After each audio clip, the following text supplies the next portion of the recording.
and a very warm welcome to you. We're especially happy to greet all the participants and students joining us today from Morozova School for this deep dive. Please feel free to listen at your own pace as we explore quite a dynamic topic. It certainly is dynamic. So today we're focusing on artificial intelligence, AI, and what it means for the future of, well, human translators and interpreters. You see this constant stream in the news. You could almost call it a drumbeat of news, suggesting that AI tools like GPT-4o, ChatGPT, they're basically taking over translation jobs. Right. That's the narrative we keep hearing. Job losses everywhere because of AI. Exactly. But if you actually dig into the data, there's a real paradox here. It's Hey, surprising. It really is. The headlines shout doom and gloom for jobs, but the number of people working as translators and interpreters, it's actually going up. Going up, despite the headlines. Yeah. So our mission today is to kind of unpack why that's happening.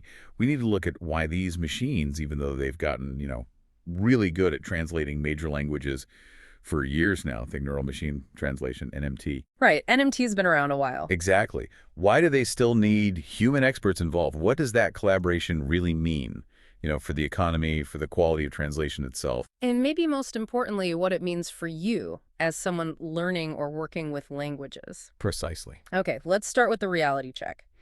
AI hype versus the actual job numbers. Good place to start. Think about the big examples, like Duolingo. They made headlines earlier this year, didn't they? They announced some job cuts, He did. replacing some contractors, I think it was, Huh. especially for the less common language courses.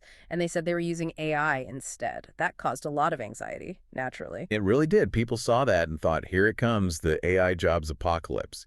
But the Duolingo CEO, Louis Fonon, he actually tried to downplay it a bit. How so? Well, he pointed out it was only about 10% of their contractors, not full-time employees. And he stressed that generative AI was like just one piece of the puzzle in that decision, not the whole story. Okay, so maybe not the smoking gun everyone thought. And what about the tech itself? Vanan had an interesting take on that too, right? Even with those impressive demos like GPT-4o doing real-time Italian-English translation. Yeah, the whales question demo, that was slick. Right. But Vanan basically said, look, Google Translate could have pulled off something pretty similar about 8 years ago. That's a key point. Translation between major languages, English, Spanish, French, German. It's been quite good, quite effective for a while now. This isn't brand new overnight. So the tech has been solid for years. But the jobs, you said they're growing. Growing significantly. Let's look at the numbers. Between 2008 and 2018, so a whole decade, jobs in the U.S. for interpreters and translators shot up by almost 50%. 49.4% to be exact. Wow, nearly 50%. What drove that? Mostly globalization. More international business, more migration, more need for communication across languages. Okay, that makes sense. But what about more recently, since tools like ChatGPT became mainstream? Well, the growth has continued. Maybe not quite as explosively, but still strong. Census Bureau data shows that between 2020 and 2023, the number grew by another 11%. 11% in just 3 years. That's still pretty solid growth. It is. Hmm. And the U.S. Bureau of Labor Statistics, the BLS, they project it'll keep growing, maybe around 4% over the next 10 years. Now, that might sound small compared to 50%, but it's actually slightly faster than the average growth predicted for all jobs in the U.S. Wait a sec, though. If globalization pushed 50% growth before, and now it's projected at 4%, isn't that actually a sign AI is slowing things down quite a bit, even if it's still technically growing? And that's a really sharp point. Yes, the rate of growth seems to be flattening compared to that earlier boom, but the crucial thing, the takeaway, is that the job category isn't shrinking. It's not disappearing. So demand is still there? Absolutely. Look at real-world examples right now. Honda needs Japanese interpreters. There's a big new battery plant, Star Plus Energy, needing Korean translators.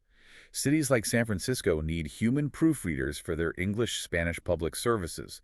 The need hasn't vanished. Okay, which brings us to someone like Daron Acemoglu, the MIT economist. He seems pretty skeptical about the whole AI hype, doesn't he? He kind of throws a wet blanket over the excitement. He really has. Acemoglu argues that the quality we think AI has is often, in his words, exaggerated. He actually calls translation one of the best test cases for seeing if AI can completely take over a field. And his verdict. Even here, in translation, he says that technology is just not that reliable. It shows AI isn't the magic solution, the silver bullet, as some people make it out to be. Not reliable. Okay, so let's dig into that. Where does AI translation actually fall short? especially when the stakes are high. It really comes down to complexity that needs human judgment. Even with the advanced NMT we mentioned, which has been around since about 2016, machines struggle with, well, the human stuff. Human stuff. Like what? Like creativity, cultural sensitivity, understanding really subtle meanings, nuances. This is something that professional groups like the American Translators Association, ATA, emphasize all the time. The messy bits of real life. Exactly. AI has trouble with accents, regional dialects, slang, idioms, Yeah. the way people actually talk. And crucially, human interpreters rely on critical thinking, reasoning, understanding body language, tone of voice, nonverbal cues, a nod, a frown. Things a machine just completely misses. Totally misses. And think about the consequences if the machine gets it wrong in really serious situations, like legal settings, medical diagnoses, maybe military contexts. Yeah, the Duolingo CEO mentioned that, didn't he? You wouldn't trust a machine talking to, say, an enemy combatant or someone high risk. The liability is just way too high. In the U.S., for example, there's the Civil Rights Act. Title VI mandates language access services in courts and schools. That creates a legal requirement for humans in many cases. So the law actually demands human oversight. In many critical areas, yes. The National Center for State Courts specifically advises against replacing human interpreters with AI in real-time court proceedings. The risks are just deemed too great. And we have some pretty stark examples of machine translation going wrong, don't we? Those really stick in your mind. Oh, definitely. Some are almost unbelievable. Like the one with the Armenian instructions for ibuprofen, the painkiller.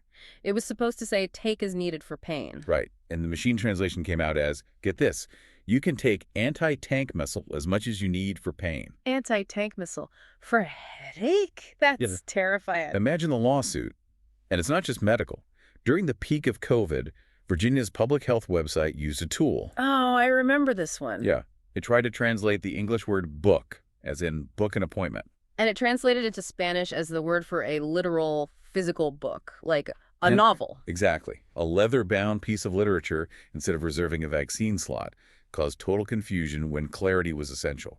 And even in diplomacy, small errors can be huge. Hillary Clinton's reset button gift to the Russian foreign minister back in 2009. Ah, yes, the famous reset button. The English word was reset, but the Russian word they actually put on the button translated more like overcharged or overworked. Not quite the message they were going for. Not at all. It completely overshadowed the intended meaning because of a linguistic slip-up. So there are accuracy issues, liability issues, but what about things like art and literature, Yeah. creative works? That's another huge area where humans are irreplaceable. Literary translators aren't just swapping words. They're, as translator Michelle Hutchison puts it, building bridges between cultures. Building bridges, I like that. Yeah. They have to convey rhythm, poetry, wordplay, cultural context. Think about humor or sensitive topics. There was a case with a book by author Juno Dawson. What happened there? A human translator spotted a term used to describe a trans character that might have felt a bit dated or potentially insensitive. They flagged it for discussion. An AI. It would likely just translate it literally, missing that vital cultural sensitivity. It wouldn't know why it might be an issue. Exactly. Or think about idioms. They're so culturally specific. We say in English, you're pulling the wool over my eyes, meaning you're deceiving me. Right. A common Russian equivalent translates literally as hanging noodles on your ears. Hanging noodles. Okay, yeah, AI would probably butcher that. It likely would. Yeah. It can't reliably navigate that deep cultural context, that kind of creative language yet. And this whole problem gets even worse for languages that aren't, the Right. big global ones, right?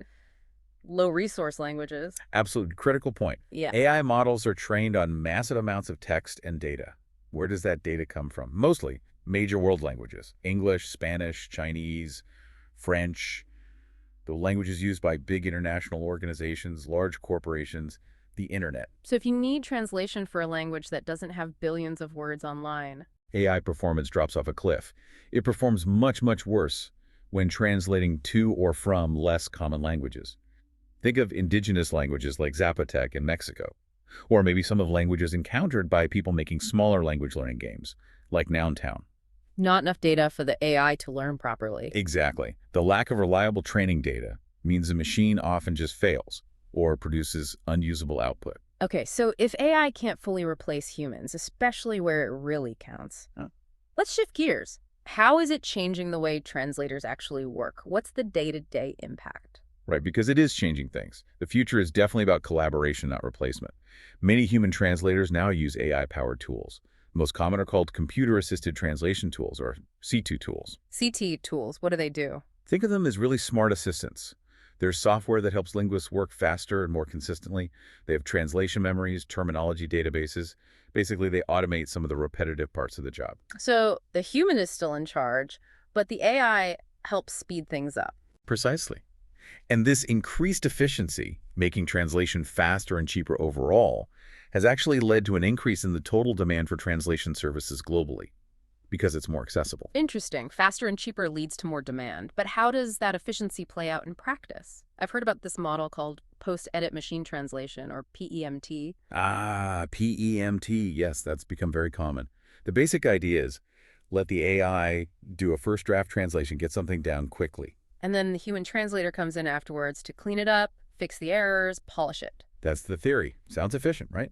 Machine speed, human quality control. Seems logical, but you sound hesitant. Well, the reality for many linguists is less than ideal. There's a big survey, actually. It found that something like 89% of translators prefer traditional translation, starting from scratch.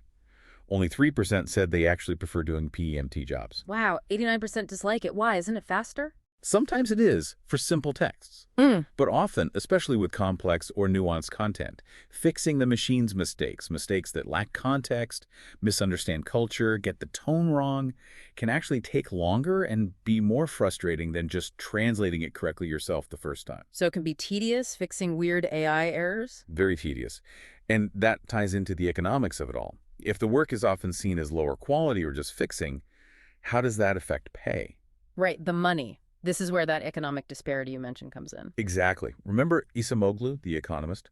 He suggests that because AI, especially through PEMT, increases the supply of translated text, even if it needs fixing, it can put downward pressure on wages for the average translator. Ah, so more translated stuff available, even if it's rough, means clients might offer lower rates overall, because the perception is that part of the work is already done. That's the concern. PEMT can push skilled linguists into doing what feels like lower-value editing work, flooding the market with cheaper machine-assisted translations, potentially driving down rates for everyone doing that kind of bulk work. But not for everyone. You mentioned elite workers. Right. The thinking is that highly skilled specialists, like top literary translators or interpreters working in complex legal or diplomatic situations, they might be exempt from this pressure. Their skills are unique and high stakes. The ATA confirms this trend. They see a growing gap A gap between. those who master using AI tools strategically, focusing on high-value quality control in specialized areas. Their incomes might actually rise. But those who don't adapt or who get stuck doing mainly low-paid PEMT work, they could feel left behind, as the ATA puts it. So adapting is key. Is there a better way to collaborate with AI than just fixing its mistakes? Yes, and that's what many linguists hope for. It's also called the human-in-the-loop approach. Remember that survey where only 3% liked PEMT? Well, 71% said they preferred this human-in-the-loop model. Human in the loop, how does that differ? Instead of just post-editing bad output, the human's feedback actively trains and improves the AI model over time. The AI learns from the human expert's corrections and choices. It's more of a partnership. So combining the machine's speed with ongoing human intelligence to make the machine smarter. Exactly. It aims for the best of both worlds, ideally leading to better quality AI output and a more rewarding role for the human translator. Okay, so wrapping things up, what's the big picture takeaway for, say, our listeners from Marzova School, people actively learning languages? Well, I think the main message is don't panic about the headlines. AI isn't simply erasing translator jobs wholesale. Right, AI is definitely here to stay. For translation, you could say the genie is out of the bottle. There's no going back to a pre-AI world. It has revolutionized the workflow. And this is the crucial part. The human element is still absolutely vital for quality control, for cultural understanding, for handling high-stakes situations where mistakes are unacceptable. Humans provide that non-negotiable layer of reliability. The job isn't disappearing, but it is changing. Adaptability, tech skills, and focusing on those uniquely human strengths seem key. Makes sense. And maybe a final thought, something for you to mull over. We talked about how AI really struggles with low-resource languages, right? The ones spoken by smaller communities, without huge data sets. Yeah, that was striking. So the question becomes, given that AI development is overwhelmingly focused on major world languages, What responsibility do we, as humans, as language learners, as institutions have? What's our role in making sure that every language, especially those from smaller communities, gets the human expertise and attention needed to stay accurate, relevant, and vibrant in this AI-driven future? That's a really important question. A responsibility to ensure linguistic diversity isn't lost in the age of AI. Something to definitely think about. Okay, before we wrap up completely, let's quickly clarify a few of those English phrases we use today. We want to make sure they're clear, especially for our friends listening from Morozova School. Good idea. So first, we mentioned the drumbeat of news about AI taking jobs. What does that mean? Right. A drumbeat of news just means a repeated, constant, insistent series of reports or stories about the same topic. Like a drumbeat, it's steady and keeps coming. Exactly. Then you said the economist, Daron Acemoglu, throws a wet blanket over the AI excitement. Yeah, if you throw a wet blanket over something, it means you dampen the enthusiasm or excitement. You introduce skepticism or caution, making people feel less excited about it. Makes sense. Third, we said AI isn't a silver bullet for translation. A silver bullet is like a simple, magical solution to a really difficult problem. So saying AI isn't a silver bullet means it's not one easy fix for all the complexities of translation. Perfect. And finally, we use the phrase that the genie is out of the bottle when talking about AI in translation workflows. Right. If the genie is out of the bottle, it means something has happened or been introduced that fundamentally changes a situation, and you can't go back to how things were before. The change is permanent. Hopefully those explanations help. We hope so, too. Thank you so much for joining us for this deep dive today. We hope you feel a bit clearer about the future of language, technology, and the vital role humans still play. And a special thank you again to all the participants from Morozova School. We really hope you enjoyed this. We definitely invite you to check out and join the Morozova School social networks. You'll find the link for that in the comments or the description section for this deep dive. Absolutely. Check it out. Until next time, keep learning, keep questioning, and thanks for listening. Thanks, everyone.